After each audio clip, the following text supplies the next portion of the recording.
Hey everybody, I'm recording this at home. We're in a total power down here. I have a light to try and make it decent, and I'll try and upload this video at work tonight.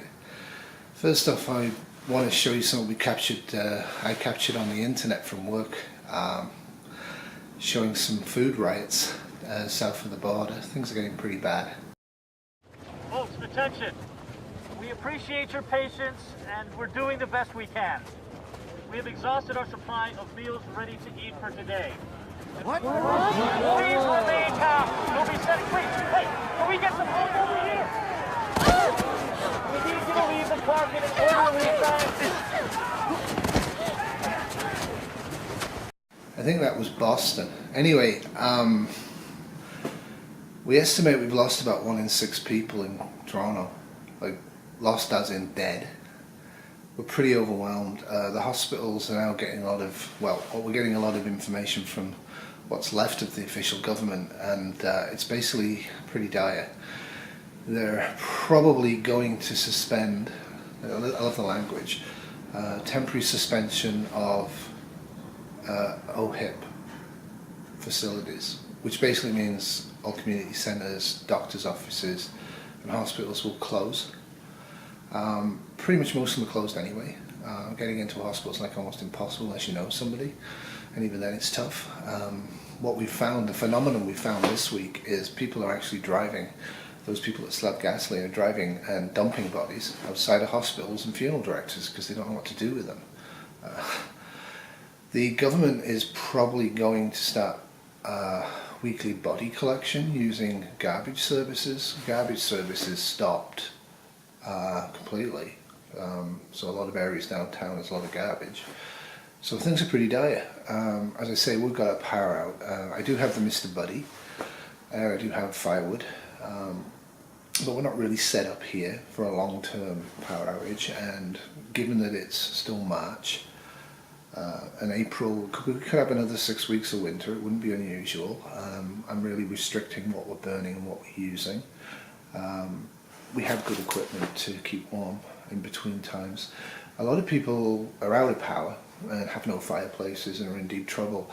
The government initially tried to open warming centres. They got very overcrowded, like violently overcrowded, and now also with the power out, actually have no heat anyway, so that seems to have stopped. Like I said last week, everybody that has access has fled. They fled to cottage country, and good luck to them up there. That's pretty crowded.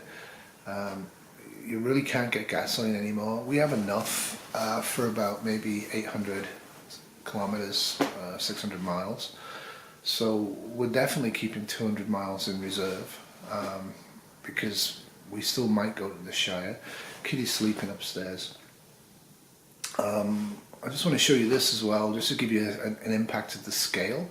The government set up a lot of, where they can, the governments have set up a lot of outdoor flu centres. I mean, how do I explain this? Yeah. So our emerge, when we had the pandemic, we split into 2 sides for the emerge. We actually physically doubled the capacity of emerge and moved it into outpatient areas which were shut because it was a flu pandemic, and anybody with flu symptoms went into the flu pandemic area and were dealt with, sent home mostly, or admitted we had the capacity, and everybody who was normal went to the normal side. What we have progressed to is basically using things like Rogers Centre, the Sky Dome downtown, and that's now a triage centre for anybody with flu. And what you've basically got is you've got the police and the army controlling it, a couple of doctors and about 2 or 3 nurses, and a few volunteer retired people floating around and cots, and basically they just go there and wait to die or wait to get better. And it's just awful. But people who've got no heat, people who've got no food, people who've got no water, and have got flu, I can well understand why they're entering those areas. Anyway, not good.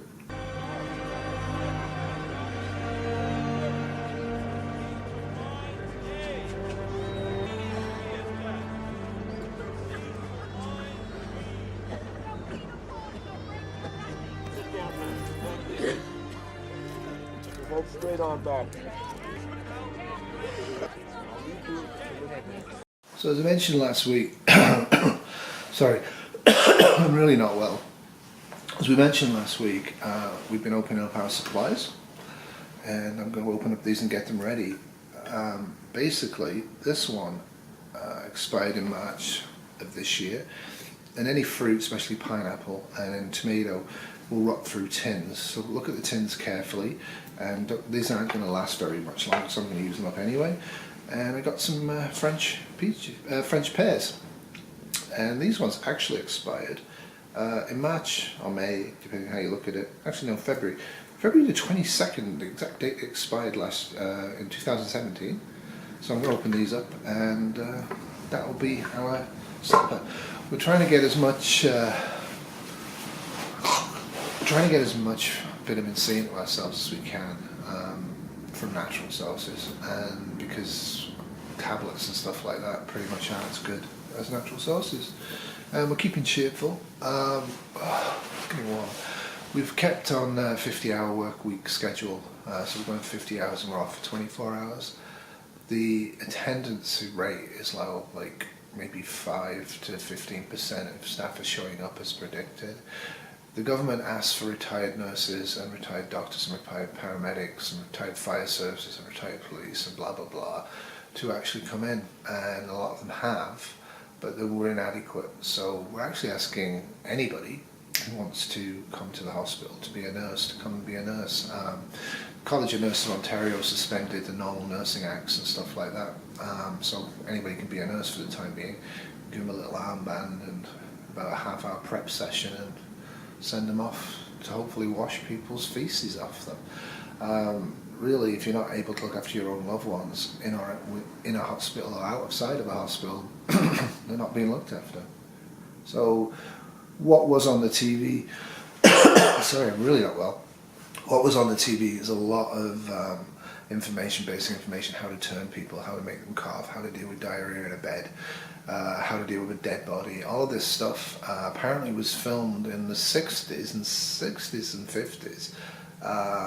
And I guess they did it for nuclear war. Anyway, they kind of revamped it a bit. Got a few celebrities on to make it look sort of calm and reasonable. But it isn't calm and reasonable. Our hospital, we used freezer trucks early on to store the bodies in, and then we ran out of freezer trucks, and the freezer trucks ran out of gasoline. So what we have at the back of our hospital right now is a pyramid of dead bodies that's probably about 10 to 12 bodies high. We long since ran out of body bags at work, and we were using sheets. We're not using sheets now. We're just basically just stacking bodies. We don't really have a choice. We don't have the gear. So the government's, what they can, they're actually digging huge mass graves and they're asking people to take the bodies to the mass graves, and they're trying to record who's going into the mass graves, but frankly they're just throwing them in. And that's what we're doing. We've got our security guy. One of our security guys is actually driving, has been given gasoline by the army, and is actually driving Sunnybrook's dead patients to the designated burial site in North York, which is in Sunnybrook Park. Weird. How fast this has happened is beyond me. I know from when I go to work I do have access to the internet. The internet's still up. Everything's still up if you have power. And I'm not seeing a lot of channels broadcasting on prepper sites. I'm not seeing a lot at all, which to me implies that they don't have the capacity to generate enough electricity to get their modems going, or their local conditions are pretty bad. We haven't had any news out of Africa or Australia or Asia for at least 5 or 6 days, and I'm not really surprised. It does appear that China had a much more violent version of this flu in the first wave in Guangdong province, in Sichuan province, but actually kept it secret.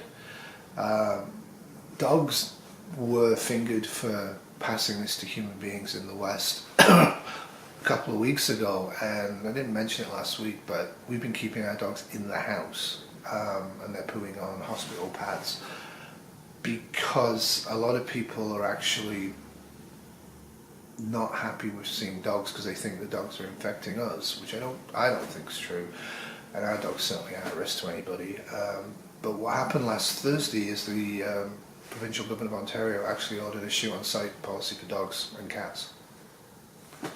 So that just went into effect, actually. I mean, there's no real way of telling people, and it just went into effect. So, yeah. Yeah, so the windstorm that we've had the last 2 days up here definitely knocked out the power. And I don't know when the power's coming back on. And I don't know when the stores are going to open again. I don't really care. I'm just doing it day by day. Kitty wanted us to keep working. She felt we should. So far we've been okay.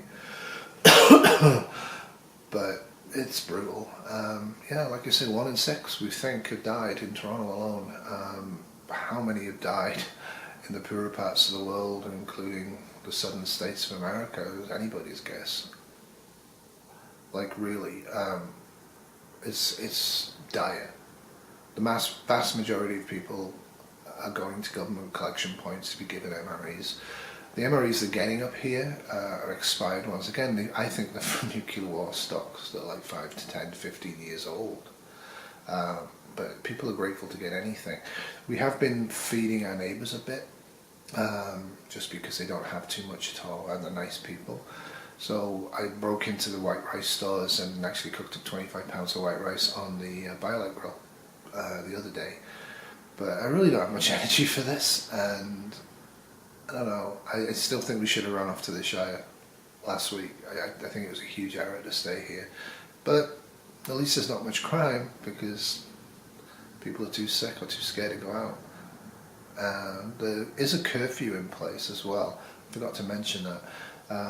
The government has a curfew in place from 10 o'clock at night to, I think, 5 a.m. I'm exempt, so is Kitty, because we're nurses, right? But basically, if you are found outside the curfew without reason to be outside the curfew, they're arresting you and putting you in holding. Normal phone calls, lawyers, all that stuff is suspended. So how long you're being held for and what happens to you, nobody quite knows, but I wouldn't take the risk. Anyway, stay safe. Hopefully this will break this week and we can start to climb back to normal. Like I said, there's a lot of government edicts been put out by the Emergency Pandemic Planning Authority that if they have to go into effect this week, are really substantially going to freak people out. The total suspension of autonomous rights, everything will be socialised, collectivised and centrally controlled. Which sounds okay, except I have doubts whether central control is going to work, because pretty much there's a lot of dead people, and without power I think we're all on our own basically anyways. Anyway, this is long and a bit depressing. I want to finish up with just some scenes of stuff I grabbed from the internet showing parts of North America and United Kingdom, just screen grabs basically showing the effect of this in urban locations. Stay safe, ration your preps, don't burn through your heating unless you have to, try not to get in contact with other people, use bleach, use soap and water, be sensible, and yeah, this is brutal. Bye.